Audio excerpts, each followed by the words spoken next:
Good afternoon. কেমন আছো তোমরা সবাই? আশা করি তোমরা সবাই ভালো আছো, আর আমি এখন খুব ভালো আছি। আর তোমরা অবশ্যই জানাবে ঠান্ডাতে কেমন আছো, কমেন্টে অবশ্যই কিন্তু জানাবে।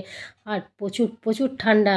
চান দান করে খাওয়া দাওয়া কমপ্লিট করে একদমই বসে গেছি ঢাকা নিয়ে। আর হট করে মনে পড়লো তোমাদের কথা, যে তোমাদের সাথে একটু গল্প করা যাক। অনেক দিন তো তোমাদের মিনি ব্লগ দেওয়া হয় না, মানে দেওয়াই হয় না ধরতে গেলে। তাই ভাবলাম যে আজকে তোমাদের কাছে একটু মিনি ব্লগ শেয়ার করি। আর তোমরা তো এতটাই মানে মানে এতটাই আমার কাছে ভালো মানে লাগে তোমাদেরকে, তো আর না এসে থাকতে পারলাম না, তাই চলে এলাম। আর সত্যি কথা বলতে, আর ঠান্ডাতে একদম একদম জমে গেছি। ঠান্ডাতে প্রচুর জমে গেছি। তো ঠিক আছে, চলো বাই।